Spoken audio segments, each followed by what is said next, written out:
Puji Tuhan, kembali kita melanjutkan pembaca firman Tuhan dari kitab 2 Tawarik 27 ayat 1 sampai 9. Demikian firman Tuhan. Yotam berumur 25 tahun pada waktu ia menjadi raja, dan 16 tahun lamanya ia memerintah di Yerusalem. Nama ibunya ialah Yerusa, anak Zadok. Ia melakukan apa yang benar di mata Tuhan, tepat seperti yang dilakukan Uzia ayahnya. Hanya ia tidak memasuki bait Tuhan. Tetapi rakyat masih saja melakukan hal yang merusak. Ia mendirikan pintu gerbang tinggi di rumah Tuhan dan mengadakan banyak pembangunan pada tembok Ofel. Ia mendirikan juga kota-kota di pegunungan Yehuda dan benteng-benteng serta menara-menara di hutan-hutan. Ia berperang melawan Raja Bani Amon dan mengalahkannya, sehingga pada tahun itu juga Bani Amon membayar kepadanya 100 talenta perak, 10.000 kor gandum, dan 10.000 kor jelai. Juga pada tahun kedua dan ketiga, Bani Amon membawa upeti itu kepadanya. Yotam menjadi kuat karena ia mengarahkan hidupnya kepada Tuhan Allahnya. Selebihnya dari riwayat Yotam, segala peperangan dan tingkah langkahnya, sesungguhnya semuanya itu tertulis dalam kitab Raja-Raja Israel dan Yehuda. Ia berumur 25 tahun pada waktu ia menjadi raja, dan 16 tahun lamanya ia memerintah di Yerusalem. Kemudian Yotam mendapat perhentian bersama-sama nenek moyangnya, dan ia dikuburkan di kota Daud. Maka Ahaz, anaknya, menjadi raja menggantikan dia. Demikian. Iya. Pak Kayan bisa bantu untuk membacaan firman Tuhan, Pak Kayan? Di dalam apa? 1 Yohanes. 1 Yohanes pasal 4. Iya, iya. 1 Yohanes pasal 4. Iya. Roh Allah dan roh antikristus. Saudara-saudaraku yang kekasih, janganlah percaya akan setiap roh, tetapi ujilah roh-roh itu, apakah mereka berasal dari Allah? Sebab banyak nabi-nabi palsu yang muncul dan pergi ke seluruh dunia. Demikianlah kita mengenal roh Allah. Setiap roh yang mengaku bahwa Yesus Kristus telah datang sebagai manusia berasal dari Allah. Dan setiap roh yang tidak mengakui Yesus tidak berasal dari Allah.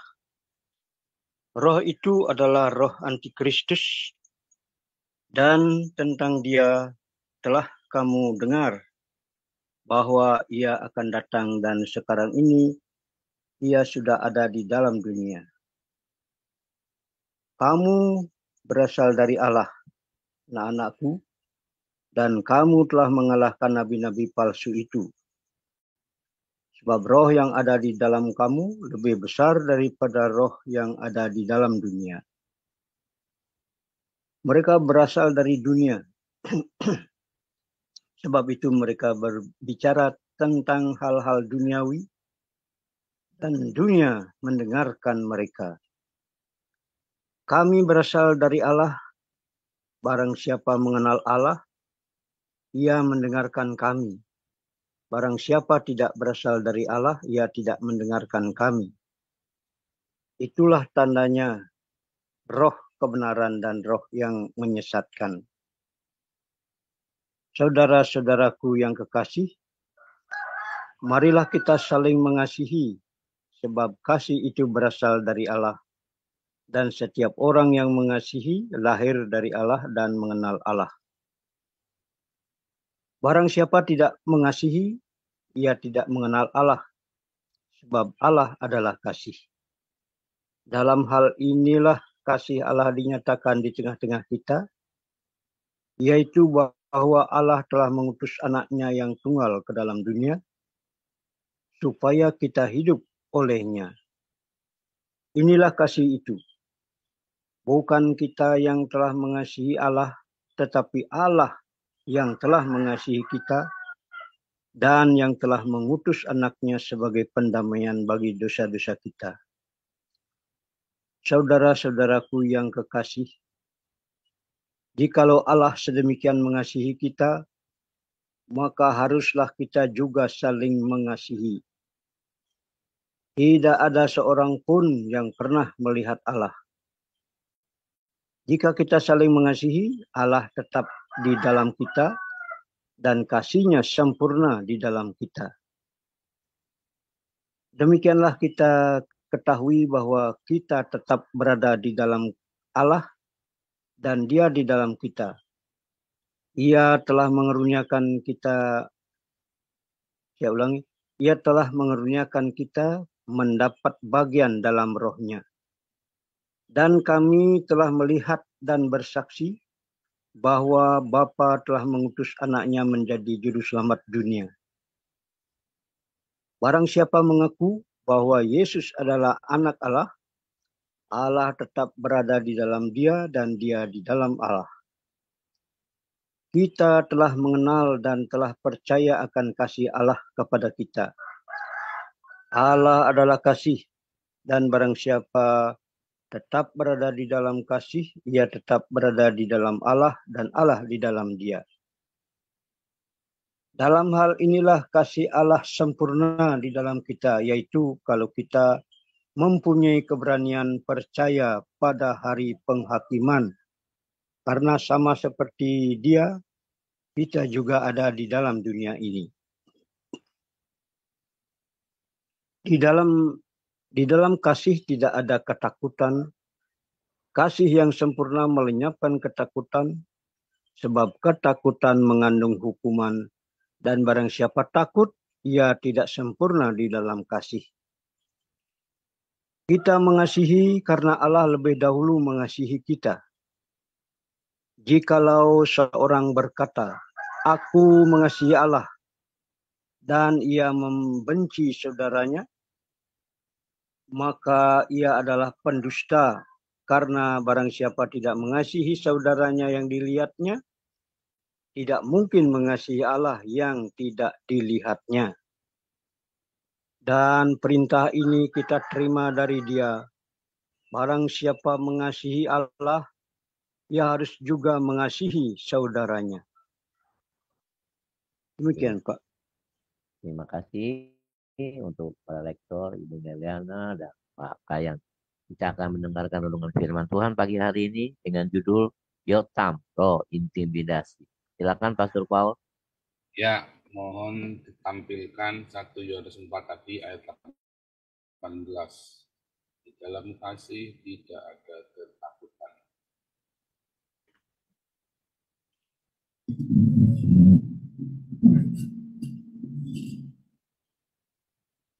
Ya, saudara, luar biasa saudara ya. Hari ini kita terus belajar firman Tuhan setiap hari. Ya, saya berharap semua orang ya mau belajar firman Tuhan ya dengan benar. Bukan katanya, bacalah Alkitab dengan rajin. Ya, baca Alkitab yang rajin. Belajar, masuk dalam komunitas. Ya, saya selalu menghimbau para diaken ya, dan semua aktivis di semua yayasan kita bisa bergabung dalam komunitas Embun Pagi, saudara ya. Supaya Anda semua dibekali firman Tuhan tiap hari. Karena firman Tuhan di sini selalu berseri. Anda kalau tidak mengerti, ya, ujuk-ujuk begitu, Anda lihat ke hari sebelumnya atau terus saja ke sebelumnya ya. Anda akan belajar. Yotam ini artinya adalah Yehova blameless ya. Bahwa Tuhan tidak bisa dipersalahkan. Ya. Tuhan itu nggak bisa dipersalahkan. Semua yang terjadi, ya semua. Saya pernah tanya sama Rabi Yahudi ya, kalian 2000 tahun mengalami penderitaan yang luar biasa, diuber-uber, dimusnahkan, di ini ya,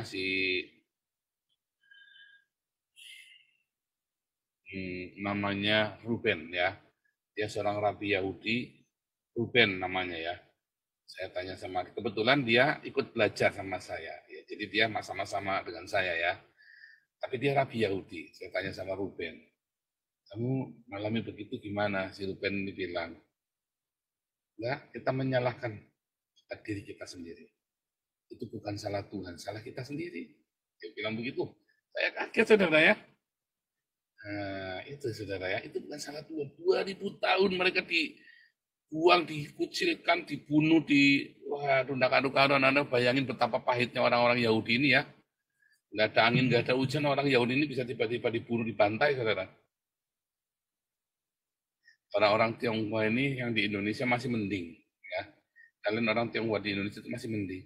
Ini orang Yahudi 2000, dia pindah kemana, lagi enak-enak, makanya mereka orang-orang Yahudi selalu siap sedia bawa ya koper. Mereka nggak pernah stay mapan gitu. Mereka selalu siap untuk sekonyong-konyong pergi, saudara. Mereka selalu standby. Bisa sekonyong-konyong ya, lagi enak, lagi damai, tiba-tiba mengalami aniaya tuh, ya. Tapi mereka berkata, ya, Adonai Tam, gitu ya. Kita nggak bisa menyalahkan Yotam itu ya. Kita nggak bisa menyalahkan Adonai. Itu salah kita, saya bilang ya. Itu salah kita. Mengapa bait suci runtuh? Itu salah kita. Mengapa kamu dibuang? Itu salah kita. Semua salah kita. Anda lihat ya, Yotam tadi ya. Oh, dia hidup benar sama Tuhan. Tetapi dia tidak menyingkirkan bukit pengorbanan. Mengapa dia tidak singkirkan bukit? Karena dari situlah segala informasi dia dapat. Karena dari situlah dia bisa kompromi ya dengan para pemberontak-pemberontak. Dia bisa dapat banyak informasi, dia bisa kompromi. Makanya dia biarkan bukit pengorbanan penyembahan berhala ini. Karena di situlah pusat informasi. Ya. Mereka mendapatkan banyak sekali informasi, mereka bertukar. SP itu ya, bertukar intelijen. Di bukit-bukit pengorbanan ini, saudara. Makanya dia biarkan, karena dia nggak pede, dia nggak percaya diri, nggak confidence.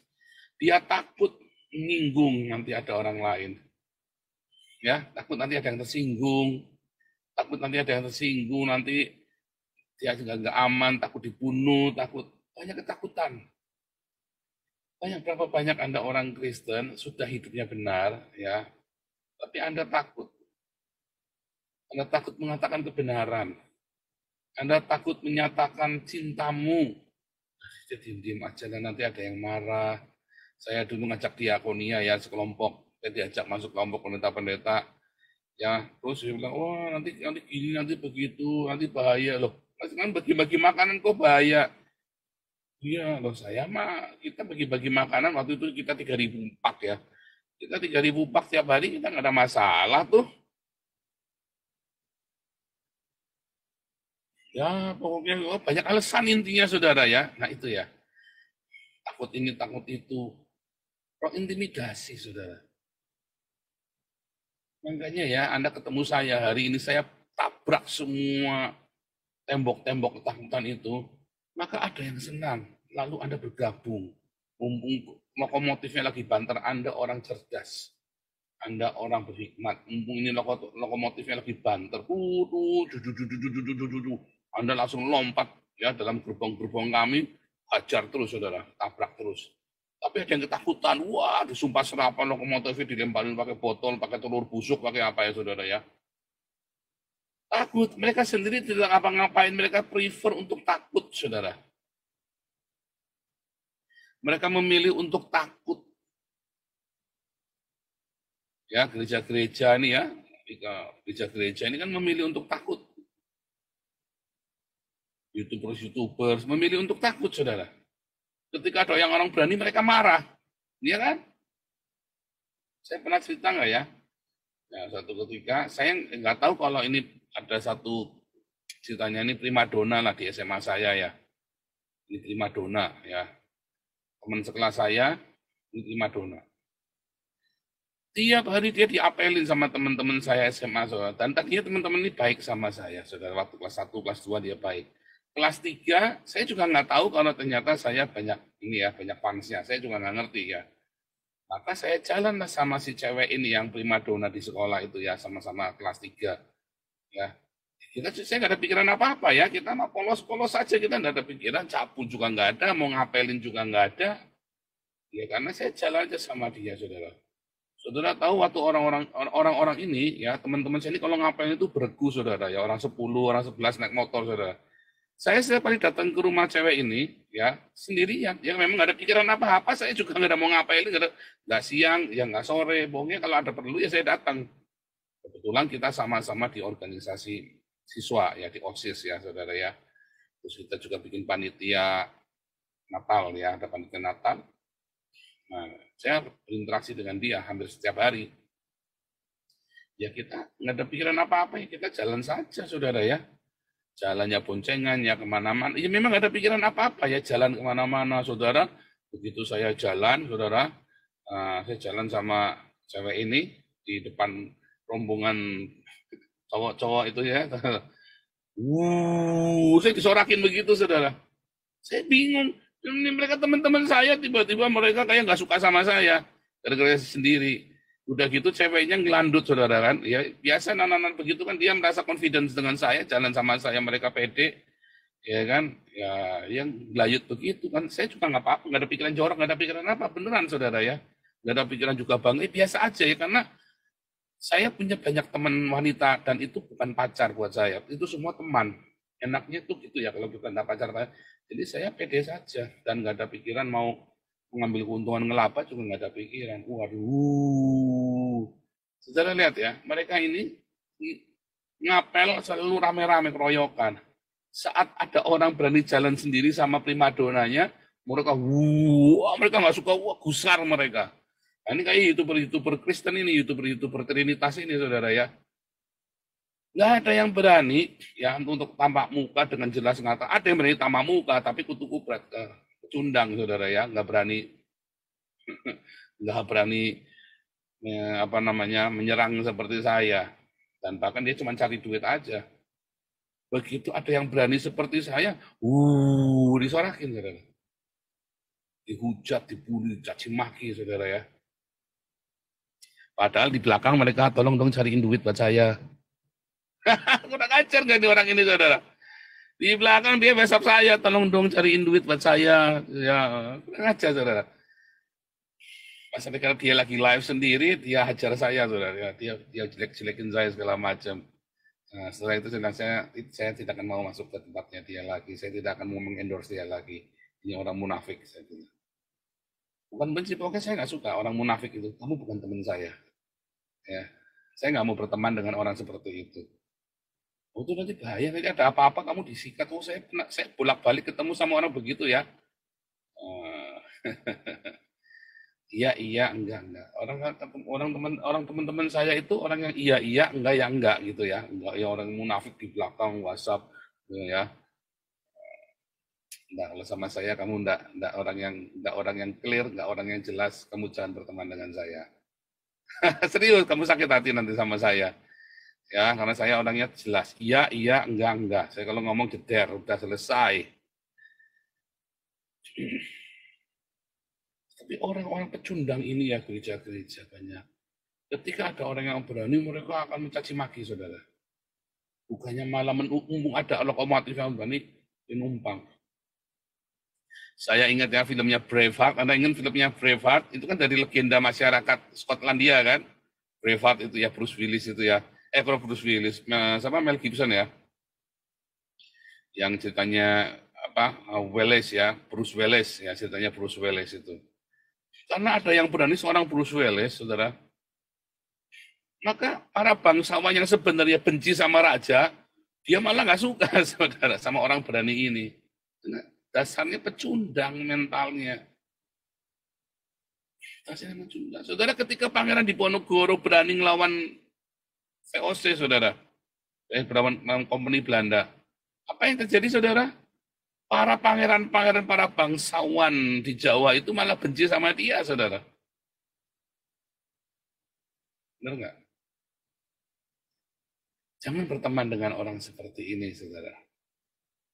Orang-orang ini yang akan mengorbanin kamu, saudara. Dan mereka akan saling nyembelih sendiri. Ya kan, akhirnya para bangsawan ini, para bangsawan Jawa ini kan saling menyerahkan temannya. Diponegoro itu akhirnya apa? Dikhianati oleh para bangsawan ini. Keturunannya sampai hari ini, ya saudara, walaupun katanya zamannya Soekarno kemarin saya sudah bilang boleh masuk keraton, tapi kenyataannya Diponegoro sampai hari ini makamnya mau dibalikin ke tanah Jawa saja ditolak sama Sultan, kan? Prabowo kan mau mengembalikan makam, mau mindahin makamnya Diponegoro ke Yogyakarta, kan? Nggak boleh. Sama Sultan nggak boleh, saudara. Ditentang keras. Apa artinya, saudara? Orang kan kalau layak, kalau bisa kan ke tempat di mana itu berada, kan?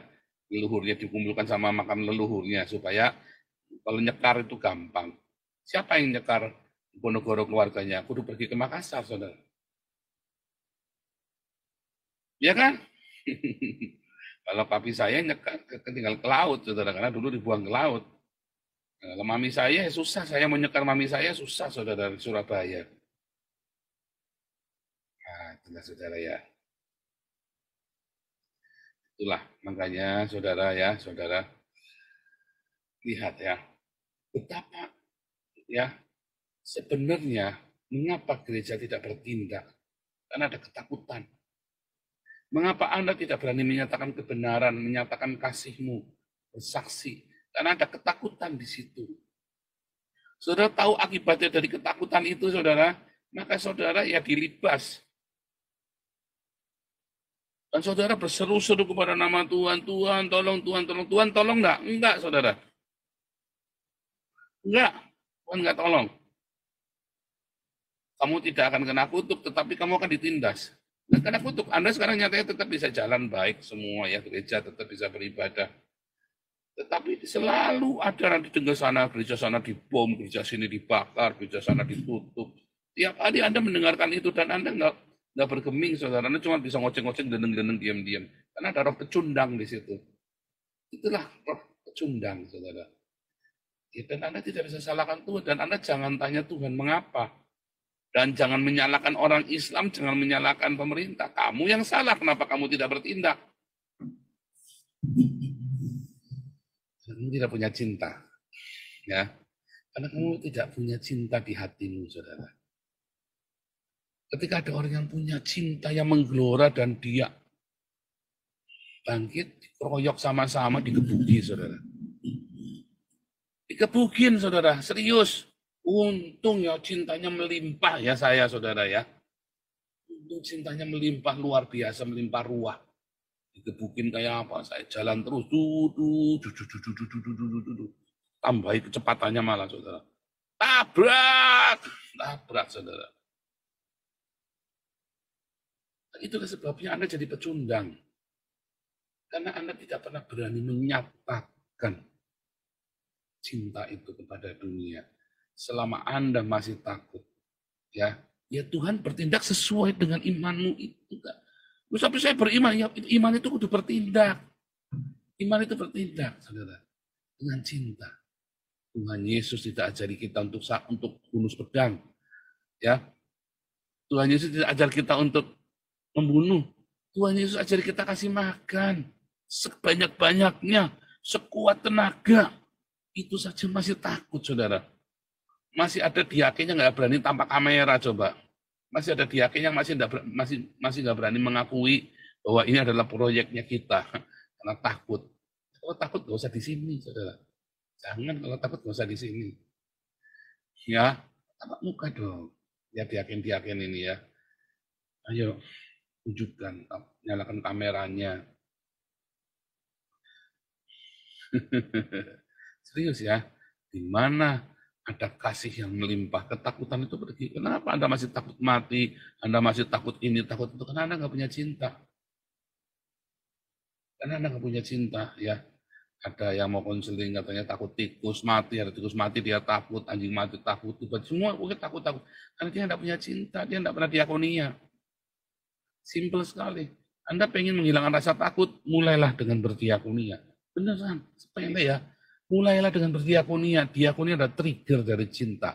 Kalau diakoniamu melimpah, ya, kemudian kasihmu, kamu tertrigger, terpicu, melimpah, takutmu hilang sendiri, saudara.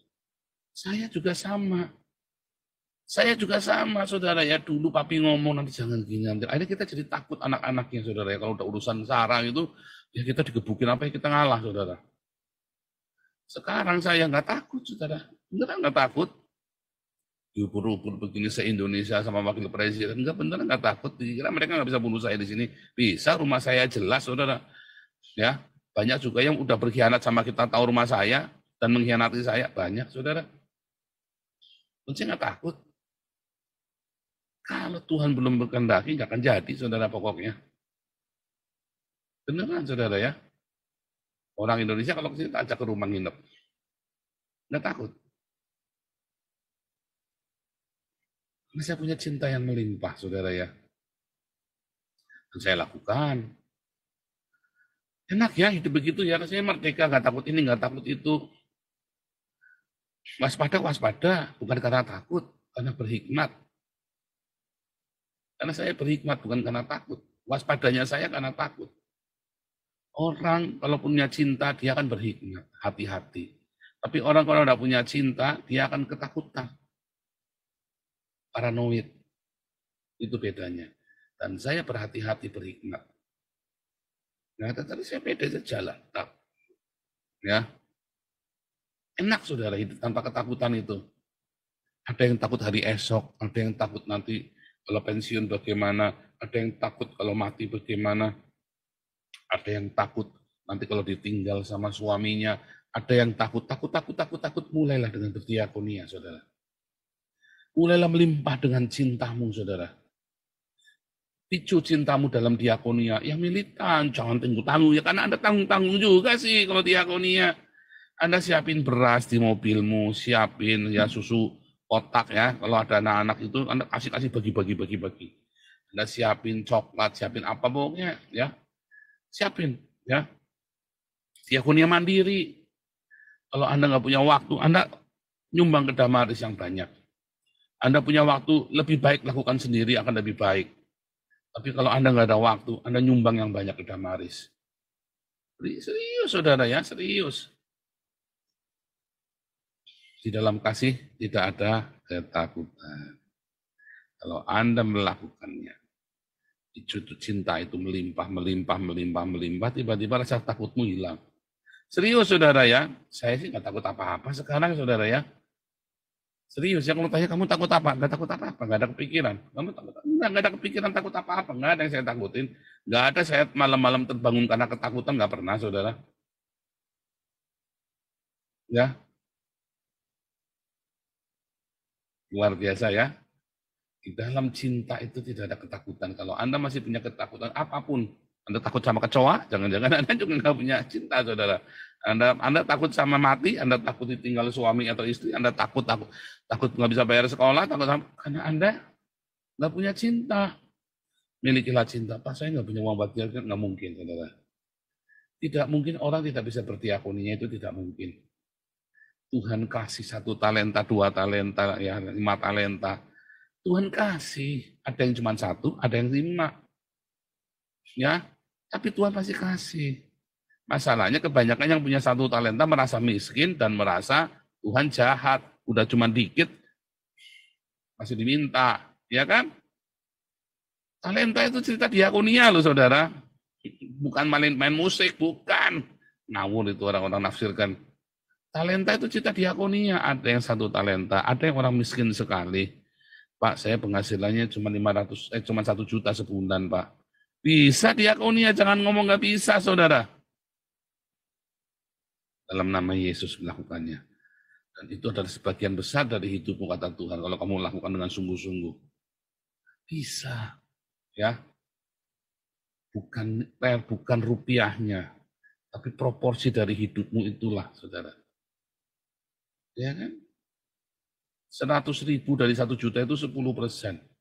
Kamu ngasih 100.000 itu sudah 10% hidupmu. Kamu ngasih 250.000 sudah 25% dari hidupmu.